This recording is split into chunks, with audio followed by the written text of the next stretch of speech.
higher, in fact, from the current deployment of subsidies. When we look at the position of other countries on industrial tariffs, the inverse is the case. The pushing of the Swiss formula and single coefficients and that sort of thing has created a situation where developing countries, and I'll just give our own example because I know Argentina is in the same category, we would face a situation on a coefficient of 22 with the normal carve-out of 10%. We would face a situation where 23% of our industrial tariff lines would take cuts of 30% or more, not at down rates, but applied rates. So we would be cutting into our applied rates. Our actual applied tariffs would be going down on 23% of our lines by 30% or more.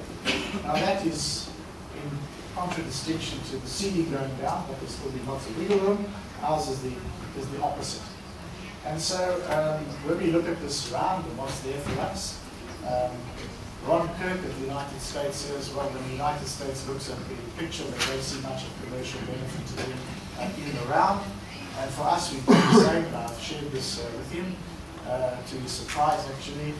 When we look at South Africa, we have AGOA access, we have the Trade Development Cooperation Agreement, which gives us some additional access, on the assumption, and I think it's a realistic assumption, that the same products on agriculture which are left out there will be the same ones which are designated sensitive in the multilateral process.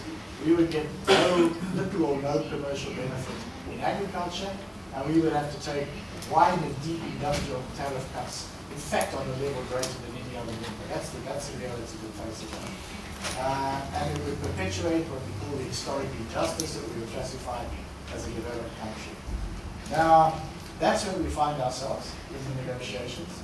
We have said that in South Africa, we consider the package that emerged in 2008, and which has been worked on since the texts as they currently are, we consider them to be imbalanced and not developmental in outcome.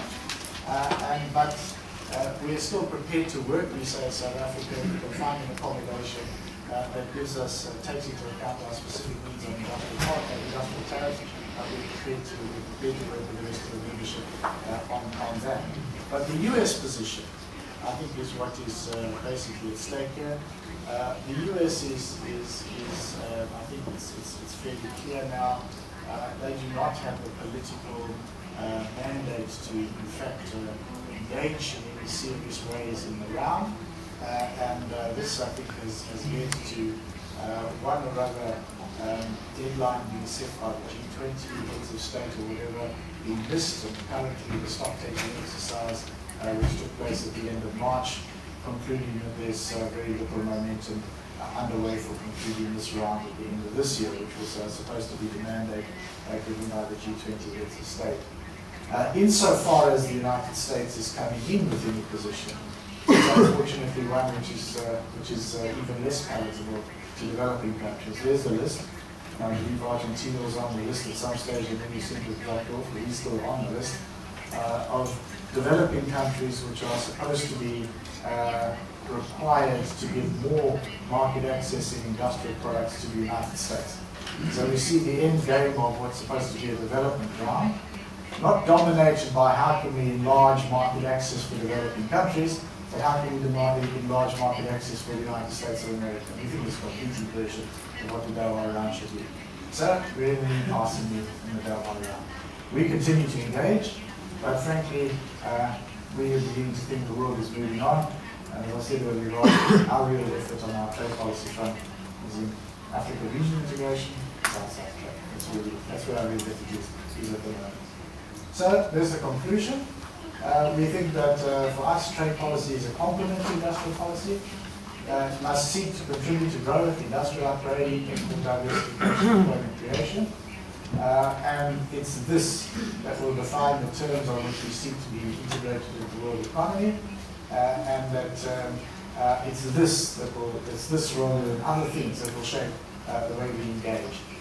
We believe that trade policy can, as long as we have a strategic approach to it, it can make a meaningful meaningful and positive contribution to desired development outcomes.